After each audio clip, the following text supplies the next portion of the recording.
So thank you all for coming to this screening of the Kingmaker. My name is Brace Belden. I am a member actually of both DSA International Committee and ICHRP, and co-host of TrueAnon podcast. And I'll let you guys introduce yourselves as well. So Berna? Oh, I think you're muted. Sorry. Sorry, can you hear me now? All good. Hello, magandang gabi sa ating lahat. Ako po si Berna Elirin. My name is Berna Elirin. I'm one of the spokespeople for the US chapter of Bagong Alyansang Makabayan, or Bayan USA, based in New York, and I'm happy to be here. And I'm a fan of ICHRP. Hi all, my name is Carlo. I use he, him pronouns. I'm here representing DSA's International Committee, specifically its Asia and Oceania subcommittee. Super happy to be here to present this movie to y'all and talk about it. Totally. So most of the time we have, well, let me start that over again. So we will be showing the movie Kingmaker.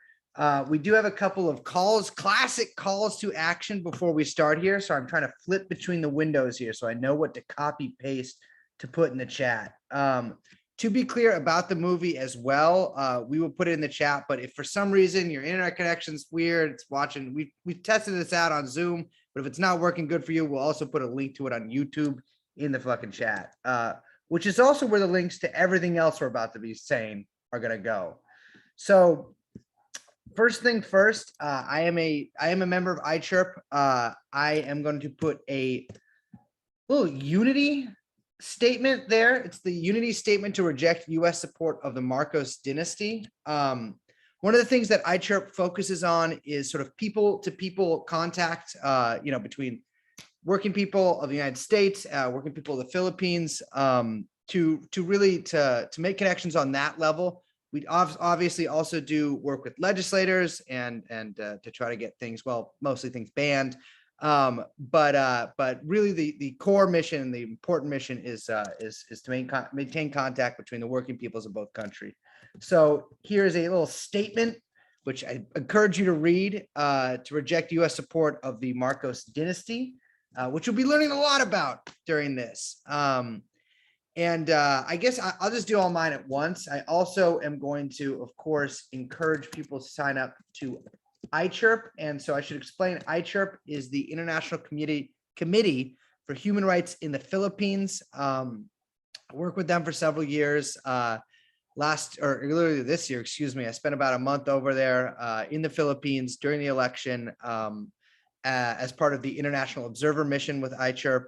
It was an incredible experience. I mean, obviously, not the greatest result, but yeah, excellent group, and there's chapters in all over the country, and so I'm gonna drop the link to that as well. So, Berna, do you want to talk about the action on the 20th?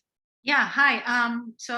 Bayan is an alliance in the Philippines that represents literally millions of poor people in the country, throughout the country, mainly the rural poor and the urban poor.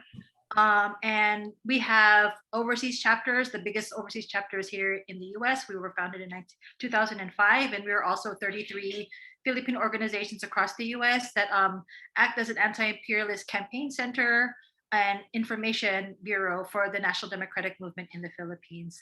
And we are proud to commemorate 50 years after the declaration of martial law by Ferdinand Marcos Sr. back in September 1973. It was declared on television nationwide. That martial law, under the iron fist of the fascist dictatorship at the time, led to massive suffering and massive poverty across the country in a really quick period of time. And this documentary will touch upon the sufferings of and why people were suffering and why they were also resisting. We are also proud to, in our commemorative activities, sponsor September 20th National Day of Action across the US. There will be actions in Filipino consulates across the US and other activities by different organizations that are members of Bayan and some that are not members of Bayan. One important action will be happening here in New York on September 20th, which is, I believe, is a Tuesday. It's going to be at 12 noon, assembling in front of the Philippine consulate, and we're going to march to the headquarters of the United Nations, because on that day, September 20th, Bongbong Marcos, or Ferdinand Marcos Jr., who was the declared president of the Philippines, is going to be addressing the UNGA, and he will be in the US in our backyard. So we're going to be having actions on that day as well, in front of the UNGA as well. So hopefully those who are interested, who are within the vicinity, can consider joining us on that day. And I believe there's a flyer. Yes. Yeah. I will post the flyer in just one moment in the chat. Well, it's a flyer and RSVP form, so you can really kill two birds with one stone. But here it is. Cool. Thank you, Berna. Carlo? Thank you. Yeah, so just to briefly touch on how we're involved on DSA. So the International Committee of DSA has been involved with, Philippine solidarity work since 2019. Most recently, we had a similar another webinar called Philippine Trade Unionists Under Attack. If you look for DSA IC's YouTube, you'll be able to find that. That was a really good one. I highly recommend, watching the recording if you missed it. And we're also gearing up for a year of supporting anything and everything around the Philippine Human Rights Act, and providing support against the Marcos regime as it unfolds.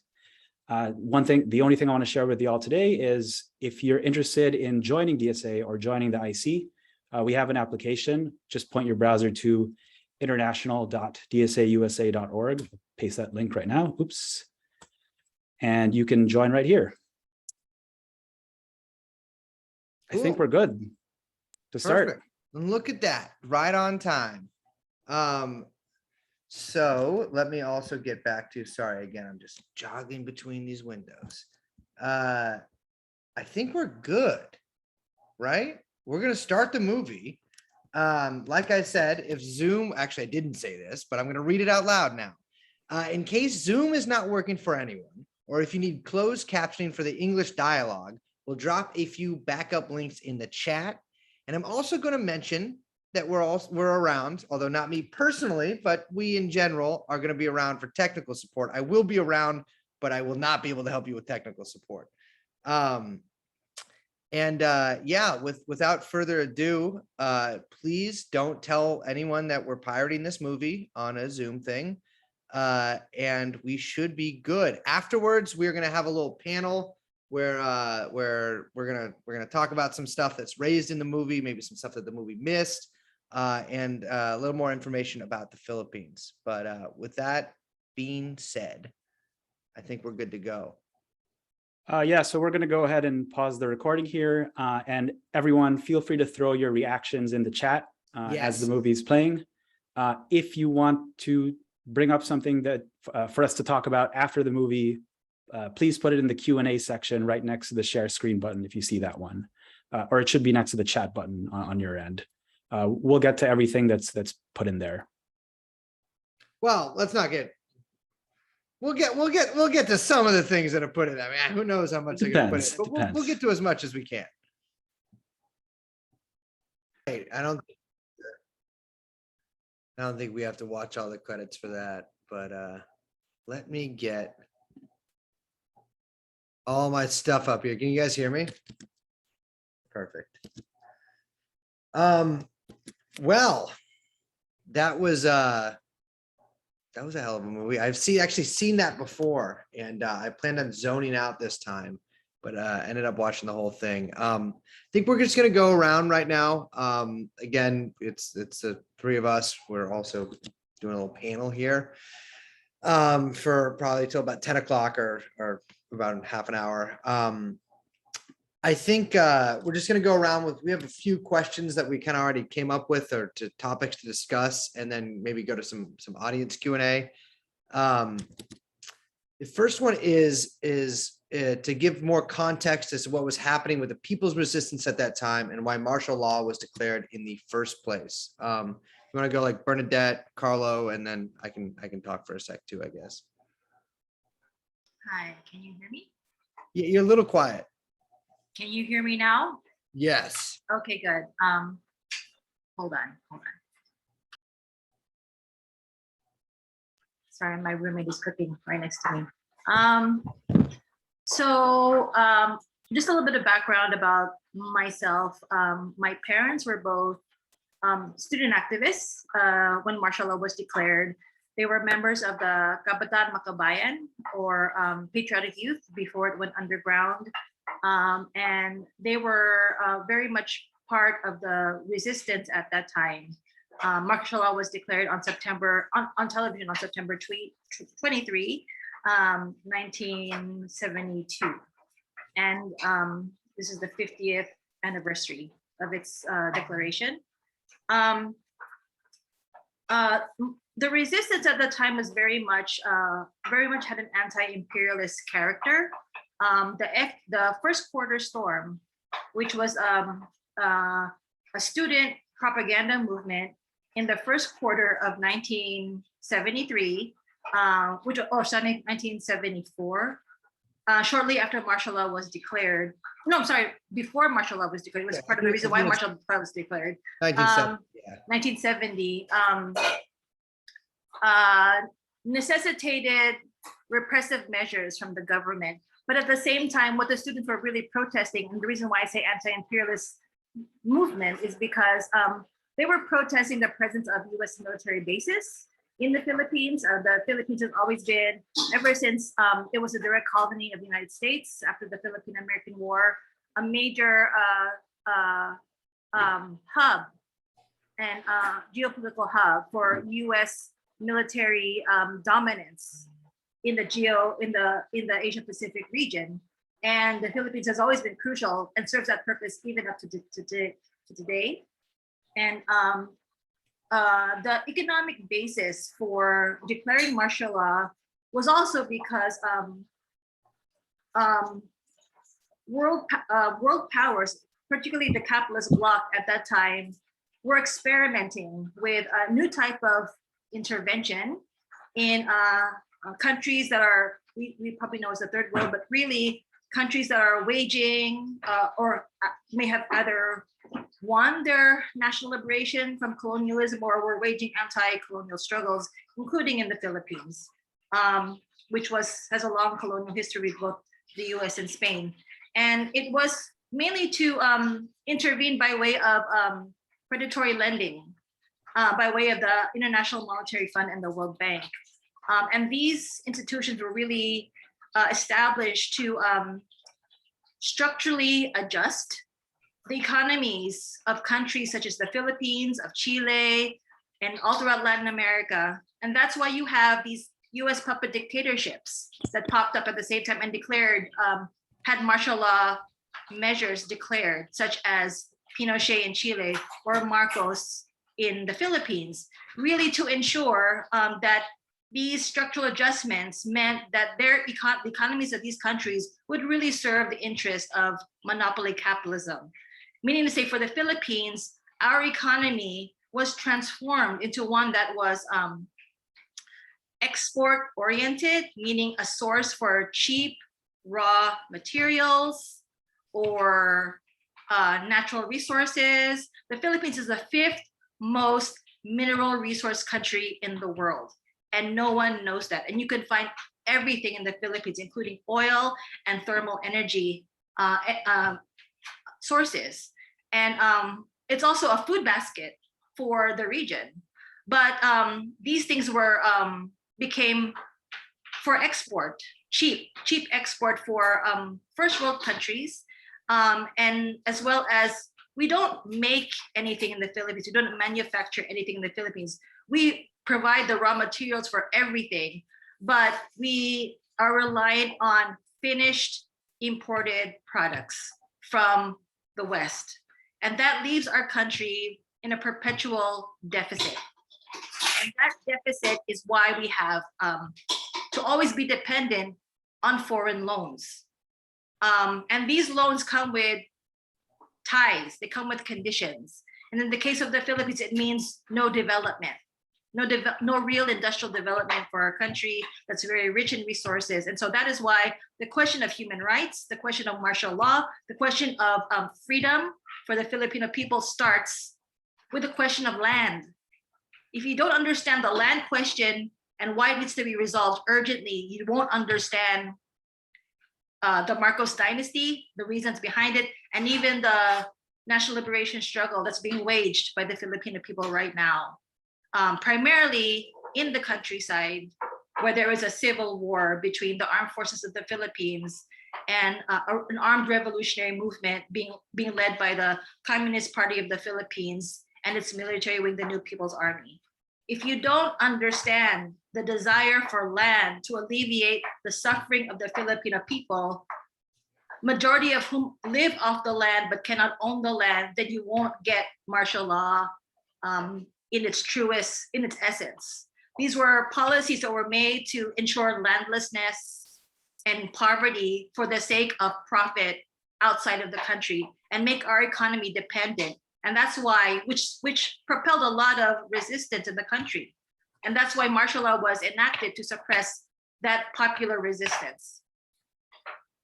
That's why many activists that we saw in the movie were detained and the most horrible acts were committed against them to scare the movement, to silence the movement. But fortunately, many of these activists stood firm because they were very, very ideologically driven by this movement. I'm proud to be a part of. Yeah.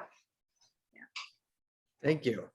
I think, Carla, do you want to just go around and do different questions for each person, maybe? Yeah, sure. That makes sense.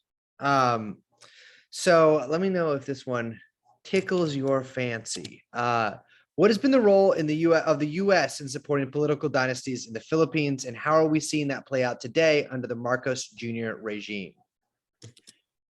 I would say it has a very outsized role. You could say that the Philippines, despite gaining nominal independence, is still very much a client state of the U.S. Some folks call it, a semi-colonial state, right?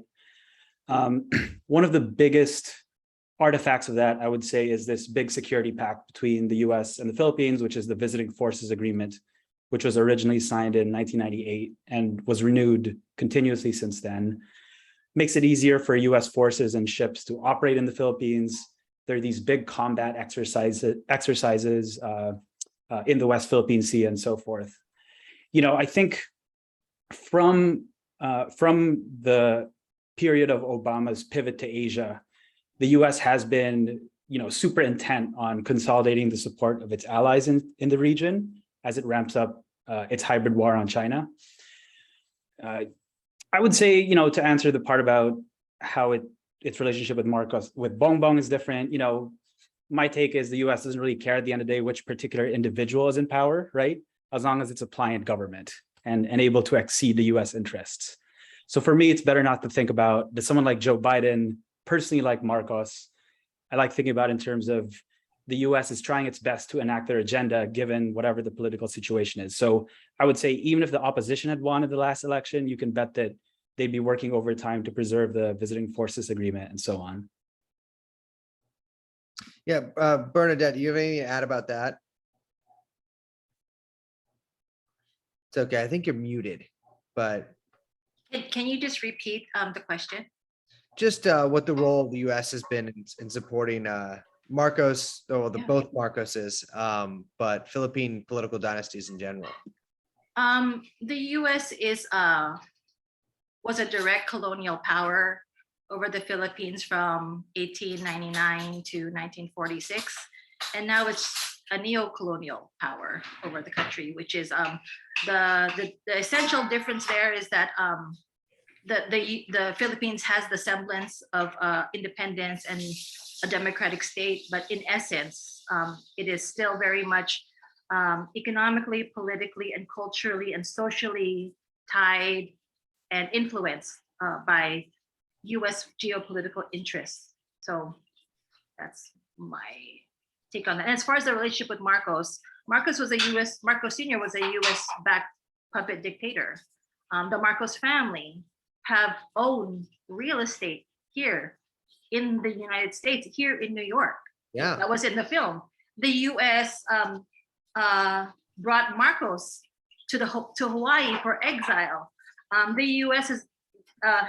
continues to have ties with the Marcos family because their family serves that purpose of enacting state terrorism against popular resistance movements that threaten the interests of the U.S.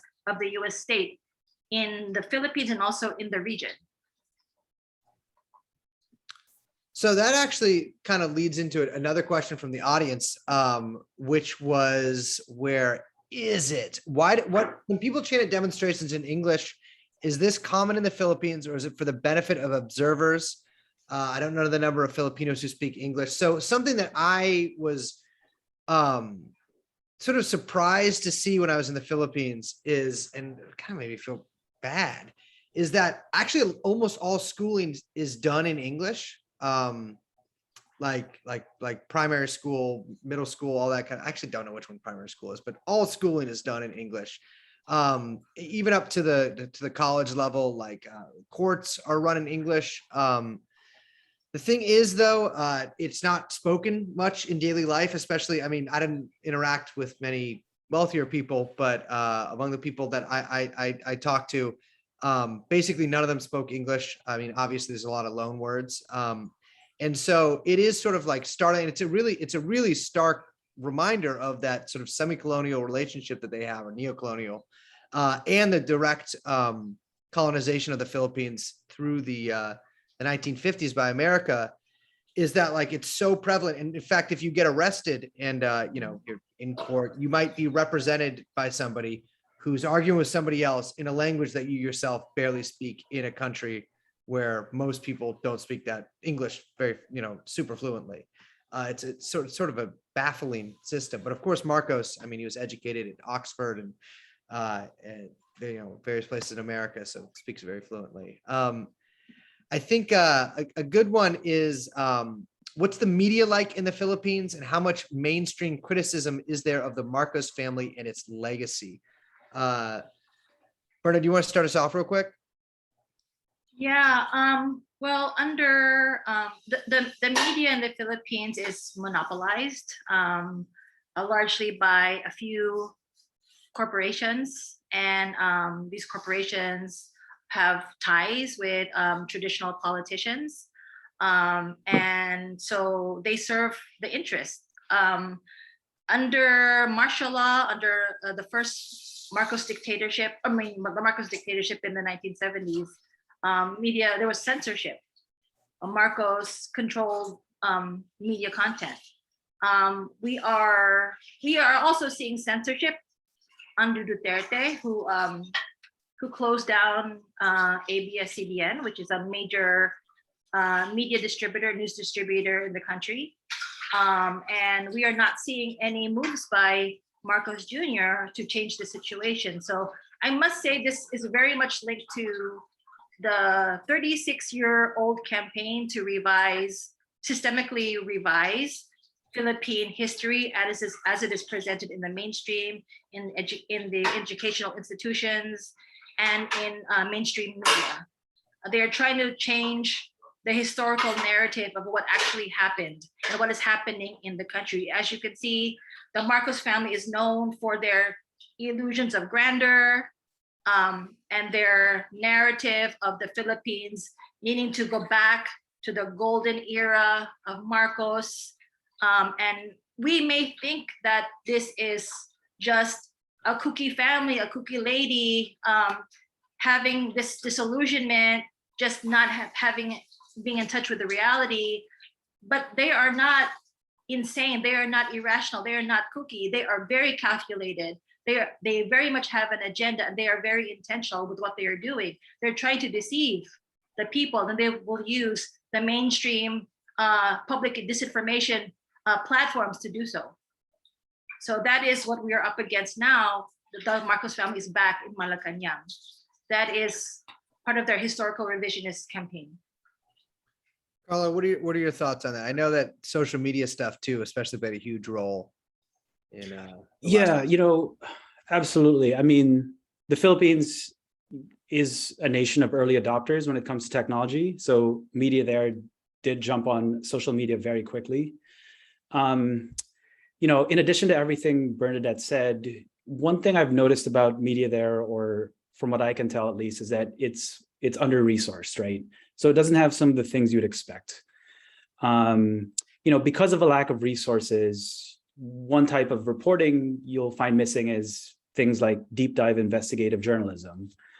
And to Bernadette's point about the historical revisionism that's happening, this kind of reporting is really important in terms of what we're talking about here, which is surfacing the real history of martial law, and making sure people can find verified resources for all these historical events. So my hope is that as the opposition to this administration ramps up, part of that can be resources for people to find out about some of these questions beyond, or like go into the archives and see what people were saying back in the day, and like put that in a verified source and so forth. Yeah, Can I just add something, Grace? absolutely. Yeah, I put this in the chat, but journalists are also being targeted systemically in the Philippines. At one point, the Philippines was identified as one of the most dangerous countries for journalists.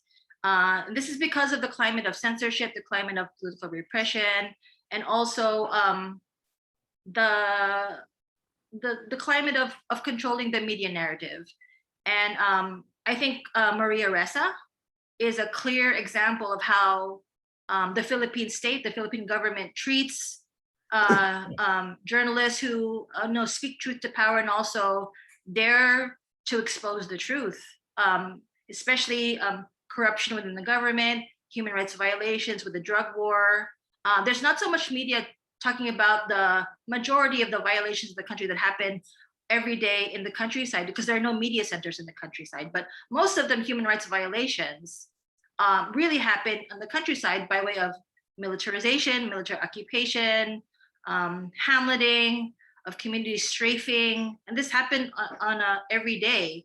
But they're barely covered by the press because there are no media centers in the countryside. They're mainly in the urban centers. So, but even those in the urban centers are also being targeted, especially if they are raising the issues of the rural poor in the countryside. They don't want to have that content in the mainstream media airwaves, what's happening in the countryside. Yeah, actually, I have something to add to that. I met with, I spent some time with rural poor in the countryside, in this sort of Towerville community, where they'd relocated people out of the city and sort of moved them out to the countryside. There was a massive project to build, part of Duterte's Build program, massive project to build this like highway that was obviously never going to get built. It's kind of a scam for local developers. But it was taking place on this peasant, sort of like it's landless peasants because they didn't own the land. This area that these families lived and farmed on, and their houses were going to get torn down by what are called kind of goons, which, I mean, they are goons, but it's sort of colloquially known as goons there, but like hired thugs from that dynastic political family that was going to develop that land. A local sort of youth media center from Manila went out there to film it alongside some peasant groups. And, they get out there and about 20 guys with guns hold them up, shoot next to their heads to sort of deafen them and take all of their cell phones, cameras, everything. And so I met with both the peasants this happened to and just by chance, the people that actually had their cameras robbed and stuff. And they told me stories about this stuff happening constantly, just so it's not covered, and consequently none of that stuff was covered at all in the media. Dylan Vargas asks, in you guys' opinion, what are some things that the documentary could have covered and didn't? Are there documentaries that you would suggest that depict more context? I mean, just to jump in real quick, I think one thing that Berna covered pretty much in her first answer is that this really doesn't give a lot of context to the martial law. And it really, really sort of valorizes the Aquinos and sort of pits them as this good and evil versus evil story, when that certainly is not the case with the Aquino, which is a huge, wealthy, incredibly corrupt political dynasty in and of itself. That the minute Cory took power, not the minute, but maybe a couple hours after she took power, there were the same types of killings of villagers, of peasant activists, and of the urban poor as under under Marcos. So I mean, for me, that was just missing. Is there's actually a massive movement that is actually in opposition to the government that is really just glossed over in this documentary. So Bernadette, you want to go first? Yeah, I will just thank you for talking about the Aquinos. I will just say the Cojuancos, Corazon Cojuanco Aquino. The Cojuancos not only remain in government in the Philippines, they are the largest of the landlord families in the Philippines, meaning to say they own the largest tracts of land in the country. They are the biggest displacers of the peasantry and the rural poor, the indigenous people in the entire country. And that is really what this is about. This is really about, when I go back to the question of land, this is about not only maintaining the system of landlessness, but also maintaining the system of landlordism by way of the political dynasties, and why these handful of families own all the land in the Philippines.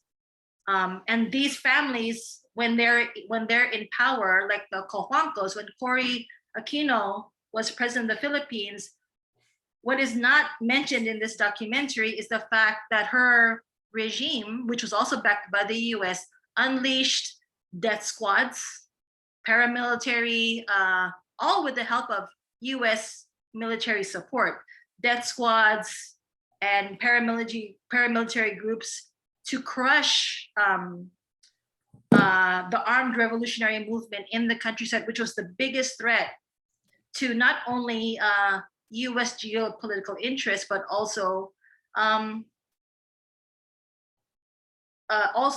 to the political dynasties in the country. The threat of the armed resistance in the countryside that every regime in the Philippines has been unable to annihilate. And this is one of the longest running armed revolutionary movements in the world since 1969. Mm-hmm. They've been unable to crush it because there's always a new generation of rural poor that are ready to take it on, because the main content of this armed struggle really is agrarian revolution. It's the fight to take back the land. And that's why they haven't been able to get rid of it, because there's always that perpetual desire, because the landlessness problem has not been resolved. Thank you. Carlo, care to share your thoughts about the Aquinos, and I guess even larger, like the issue of political dynasties in the Philippines? Yeah, I'm just really glad this question was brought up. I mean, this is a political education event. It's a good thing we're really diving into this, beyond the surface. I think regardless of tendency, everyone here knows that, progressive movements don't get built by just getting the worst guy there out of power, and that's it, right? And I want to plus one everything that was said about the Aquinos. Again, land reform is such a good example here, because this is something that movements have demanded in the Philippines for years and years, right? This is a longstanding demand of the left and the Communist Party. And Cory, to her credit, she said she'd make land reform a priority of her presidency, but how's that going to work? She didn't have any credibility. She's a Cojuanco, she's an Aquino, right? And like Bernadette alluded to, this really came to a head at what was called the Mendiola Massacre, where farmers who were protesting this inaction in terms of land reform were fired on by government forces, and about a dozen people died, I believe. And this was a main opposition figure to Marcos. So you can imagine how Philippine democracy hasn't really gained credibility among the people even after people power. And the other thing I'll add is this is not covered in school. At least when I was there, when I grew up there in the 90s, martial law was mentioned and talked about people power.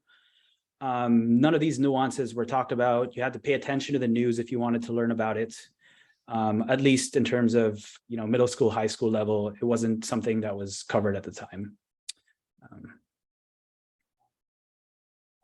Yeah. Just to add to that a little bit. I mean, I actually attended the last Bongbong rally in Manila, which is, I gotta say, I think everyone here will agree. Again, regardless of tendency, political rallies can be not the most fun events in the world, but this was just very jarring and bizarre in that there was just tons and tons of people that were bussed in, and that's something that always people say, like, supporters are bussed in, but like it took us hours to go even just a few miles in Manila because of the sheer amount of buses that just were clogging up every single street. People were walking from their bus stops like miles away to get there, paid for, of course, by the Bongbong Marcos campaign.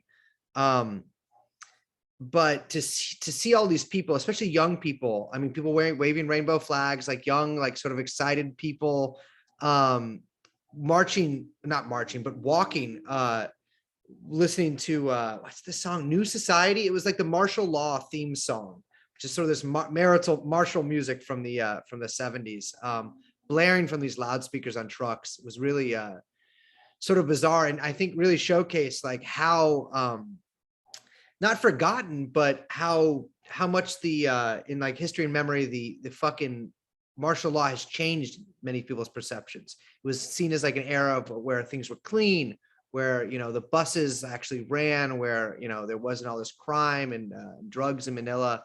Yeah, it was awful. Just on not even a purely political level. So Brace, is there a picture of you in a Uniteam shirt floating around somewhere? Are you worried I about someone did getting get their hands a on that? BBM face mask, and there was in sort of a tribute to America a "Shut Up Yellow Tards" T-shirt, because the yellow is the color of the liberals, which doesn't really work the same way that it's like used here in America, but it was weird how reminiscent of like of some political rallies here that it was. We don't have a ton of time left. I do sort of want to end on a more, I don't know, hopeful note, but again, one thing that sort of the last question was about was like, what did the film not downplay or not ignore in many cases?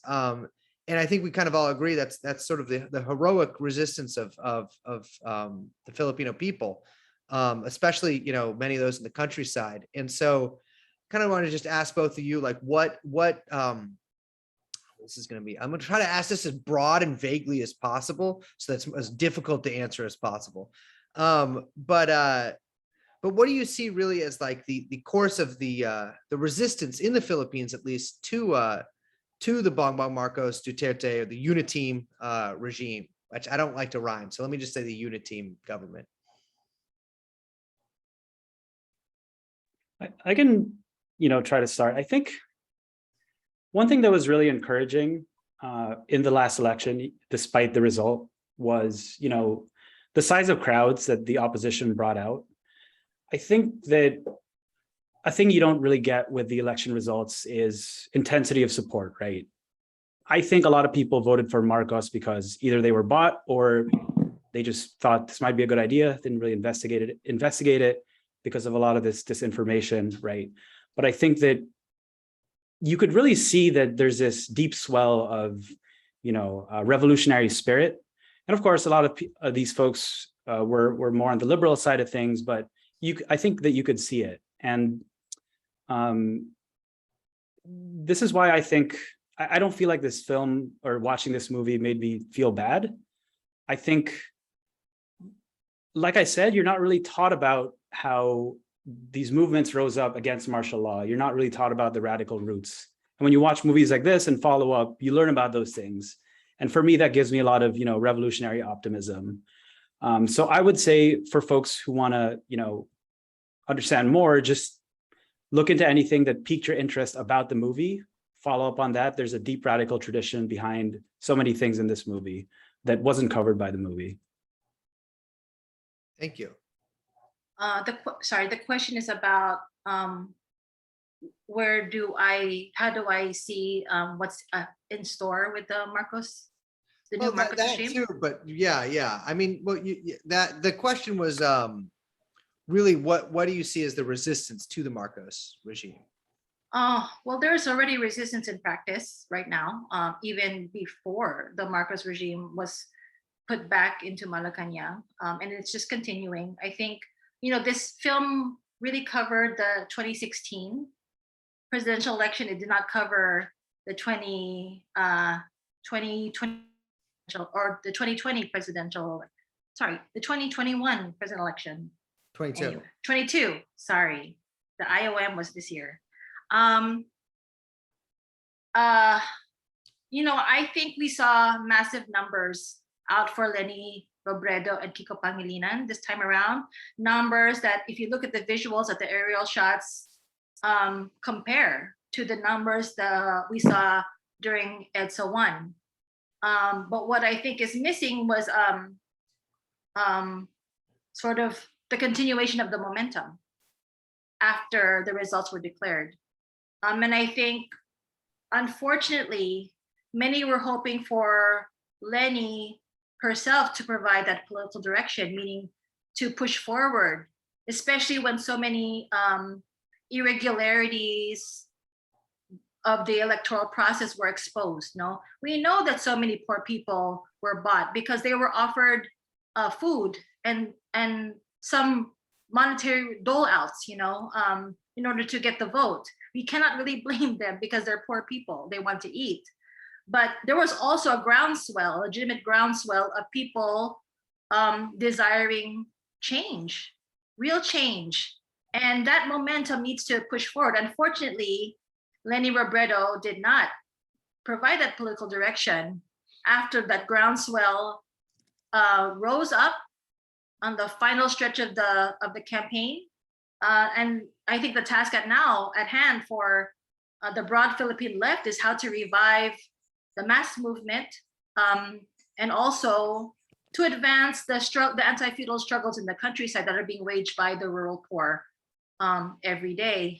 To also bring forth the struggles of the people in the countryside, particularly the revolutionary movement. There is this. There are the peace negotiations between the Republic of the Philippines, the government of the Republic of the Philippines, as well as the revolutionary movement, as represented by the National Democratic Front of the Philippines. And these negotiations are actually recognized by the international community because of the civil war status and the status of belligerency that's recognized by the international community. So we would like to see these negotiations push forward. We would like some more education on what is happening on the countryside, but really is the people themselves that have to be organized and really educate. We have to educate ourselves. We cannot really rely on leadership at this point coming from the Philippine government. We have to rely on leadership coming from the grassroots to really uplift and educate the people, and really we have to get organized. And that's what Bayan and other organizations and our member organizations in the Philippines are trying to do, as I think you also were exposed to, Grace, when you were in the Philippines. Yeah. I think we're going to wrap up. I do want to add that the issue of vote buying too was insanely massive when I was there. In fact, that's sort of, I think in the US, we're sort of used to hearing these things like, oh, he bought his way in, or like, they're busting supporters. But like, I went to this town sort of in a northern province, not too far from where the Marcoses are from. And every single person I talked to, bar none, had sold their vote. And it's about $40. Talked to a lot of people in slums in Manila too, Quezon City, again, about $40. And it's seen as it's technically illegal, but there's been zero people who have ever actually been prosecuted and jailed or fined even for the practice, even though I mean, it was estimated to me by a mayor who bought all his votes that probably 60 to 70% of votes were directly purchased, which is, if you see the level of poverty, especially in really actually anywhere I went, I mean, that's a huge amount of money to a lot of people, which is, but then I also saw, some really incredible, peasant groups too, and sort of these self-organization of these these communities, these farming communities, into to peasant cooperatives and into to political groups who were part of the movement, I guess you could say. So unfortunately, that is the time we have. I guess not unfortunately, because it's 10 p.m. for a lot of people, but I think we're going to do another quick little call to action here. Let's do reverse order. Carlo, do you want to go first? I'll be super, super quick. The only thing I'll say one more time is if you're interested in joining the DSA International Committee, international.dsausa.org, apply for the Asia and Oceania subcommittee if you're interested in putting together things like this. Anything else you can think of in terms of joining up with the Filipino and Filipino American orgs for the Philippine Human Rights Act and anything else. You can sign up and apply right on that website. Thank you. Yes. Bernadette? All the things that Carlo just said, especially about the Philippine Human Rights Act, please support it. Humanrightsph.org, become an endorser. It's an important campaign for us here in the United States, us taxpayers. I will just repeat that on September 20th, there will be a National Day of Action across the US, sponsored by several organizations coming together in unity to commemorate martial law at 50, martial law declaration at 50. It will culminate with important action in New York in front of the UN General Assembly. If Grace could just put the link again on the. Would love to. Okay. With information about to sign up and register to join the action. If you're around New York or you're kind of close, please come over. We want more people. We want to really have an appropriate response to the presence of BBM and Sara Duterte when they step foot in the United States as the new heads of state of the Philippines, and let them know that that the opposition in the grassroots has not subsided just because they declared themselves the victors. Thank you. And yeah, I want to echo that. I am very much looking forward to that. And please sign up to that link that I just posted there. If you'd also like to sign on to this unity statement, posting the link to that as well. And again, I am a member of the International Committee on Human Rights in the Philippines, which is obviously open to non-Filipinos.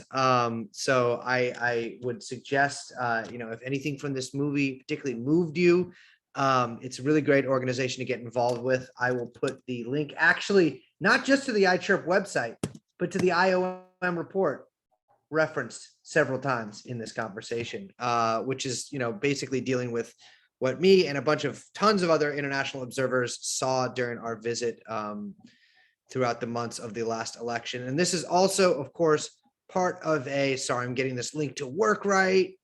Okay, here we go.